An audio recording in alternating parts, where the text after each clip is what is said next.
Os mapas aí, de acordo com seus objetivos e finalidades, eles podem ser divididos em três tipos, chamados mapas gerais, os especiais e os mapas chamados temáticos. Os mapas gerais, o objetivo dele é alcançar um público bastante diversificado e grande, né? As informações contidas nesses mapas são muito genéricas, não permitindo aí os especialistas, né, ao consultá-los, obter informações detalhadas. Então você não pode usar esses mapas para fim de obter área, distância, alinhamentos, etc, etc. Normalmente são mapas que apresentam escalas reduzidas, né, menores que aí 1 para 1 milhão. Os principais elementos presentes nesses mapas são as divisões políticas, capitais, cidades, estados, principais rodovias, ferrovias, informações da parte física, né? Então são informações, como o próprio nome fala, propósitos gerais, né? Aqueles chamados de mapas de propósitos especiais ou específicos, como queira também, entendeu? Eles atendem um número reduzido de pessoas, geralmente são um mapa técnico, como mapas voltados para meteorologia, mapas voltados para biólogos, para geólogos, né, e outros profissionais que utilizam aí mapas ou que precisam, né, de representações gráficas, né? As informações contidas nesses mapas, elas estão relacionadas aos estudos específicos e técnicos, sendo de pouca valia aí para pessoas fora dessa área. Ou seja, por exemplo, esse mapa é um mapa meteorológico. Aqui você tem cores, aqui você tem simbologias, você tem linhas, né, parecendo curvas de nível. Ou seja, quem não é da área vai olhar para esse mapa e não vai entender a informação que se encontra. Mas o meteorologista, certamente, ao olhar esse mapa, vai conseguir exatamente entender o que está acontecendo aí. Então, esses mapas são normalmente construídos aí em escala do tipo grande ou maior, né, para que você possa ter uma região mais abrangente. E você tem os mapas chamados temáticos. Esses mapas, eles são construídos a partir de uma base, vamos chamar de mapa base, que normalmente tem aí informações políticas, hidrografia, etc, até rodovias, ferrovias, etc, não importa. Você tem uma base cartográfica, e em cima dessa base cartográfica, você então vai colocar um tema específico, como por exemplo, aspectos geológicos, aspectos demográficos, cobertura vegetal, etc, etc, entendeu? Então são mapas, né, construídos em qualquer escala, para qualquer objetivo específico, desde que você selecione um tema específico, utiliza o mapa base como fundo, e em cima desse mapa base você coloca aí o tema que você quer abordar. Por exemplo, isso aqui, né, é um mapa de produtividade. Você tem aqui um pivô, né, e nesse pivô, quando foi colhido o pivô, quer ser de sorgo, milho, soja, não importa, entendeu?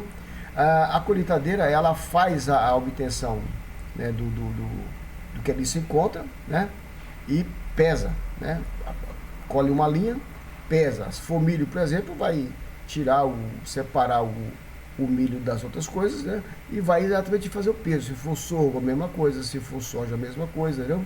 De tal maneira que você vai ter, após a coleta do dado, você vai ter elementos necessários para que você possa criar esse mapa que está aqui, ó, que é o mapa de produtividade. Então essas regiões que são aqui vermelhas, né, que é dessa cor aqui, ó, é de 8 a 12 toneladas por hectare. As regiões são bem claras, está aqui, ó, de 0 a 4 por hectare. Aqui tem alguns pontos, né, de altíssima produtividade, de 20 a 24, mas são pontos bem específicos. O ideal é que você atingisse esse objetivo aqui, ó, de 20 a 24 toneladas por hectare em toda a tua área de plantio.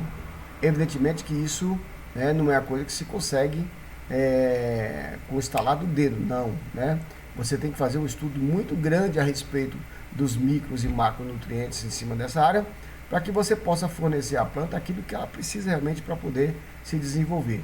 E aí surge um outro mapa nesse objetivo, que é o mapa de fertilidade do solo, aonde você consegue fazer uma avaliação daquilo que falta, evidentemente, para que a planta possa desenvolver efetivamente. Então esse aqui é o mapa, né, do potássio, e aí o que ele fala? Né? As cores vão dizendo exatamente a quantidade, né, do que falta, né, naquela região específica. Então você vai ter aqui, ó, um trator, né, com um sistema de GPS, com um sistema de lançamento, né, onde você vai passando na região mapeada e cuja necessidade você sabe, evidentemente, porque você já fez essa conta anteriormente, e o sistema vai automaticamente dizendo a quantidade, ou vai jogando a quantidade necessária, né, ou de potássio no solo, para que você possa corrigir.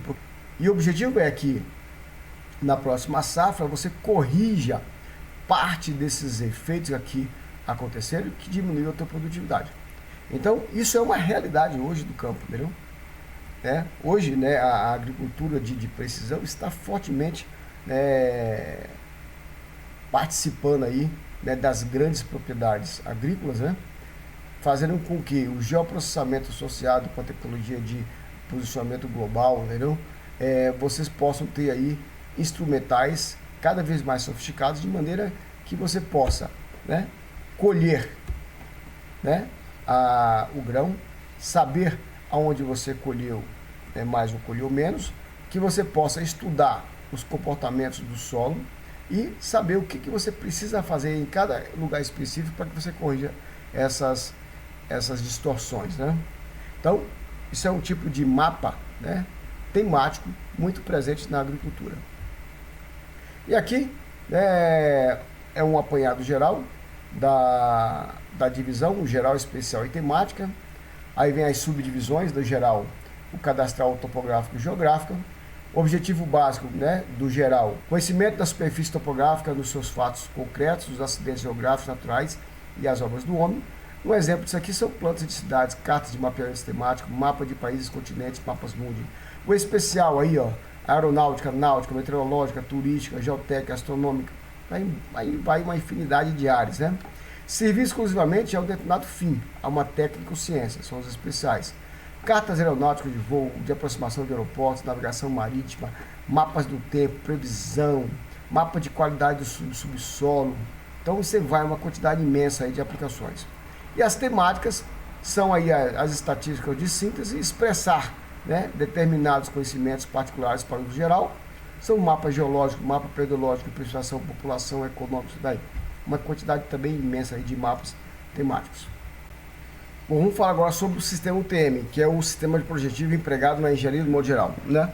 O sistema UTM ele foi idealizado, né, para ser um sistema projetivo que a engenharia de um modo geral utiliza como sistema projetivo para geração dos produtos, os mapas, plantas e cartas que vão ser utilizados aí nos projetos de modo geral.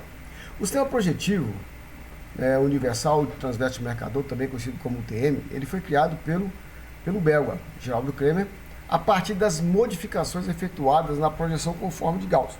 Então, olha que Gauss inicialmente concebeu o sistema, mas o Gerard ele veio e fez alterações nesse sistema para que isso pudesse ser melhor utilizado. Então ele criou, por exemplo, o sistema de secância para que você pudesse diminuir um pouco a questão das deformações, entendeu? E também a questão do posicionamento do próprio cilindro, para que ele pudesse ser melhor posicionado em relação às regiões que fossem planificadas. Esse sistema ele é limitado, ele não é aplicado ao globo inteiro, né? Na verdade, ele só vai até mais ou menos 80 graus de latitude, ou sul ou norte. Na verdade, no norte, ele chega até 84, algumas literaturas falam 84, porque tem que pegar um pouco ali da região ali da Groenlândia, etc. Entendeu? E a superfície de projeção ela é formada por 60 cilindros transversos e secantes. Então, olha só, você pega o cilindro e faz ele ser secante à superfície de referência, que no caso específico aqui é o elipsóide de revolução. Lembre-se que a cartografia ela pega tudo que está em cima da superfície física da Terra, projeta ela em cima do elipsóide de revolução, para que depois, com o cilindro secante, né, colocado numa posição específica em relação à zona UTM que a gente vai projetar, a gente possa pegar todas as feições que estão em cima do elipsóide e jogar em cima do cilindro e a partir daí então fazer a planificação do meu cilindro secante transverso.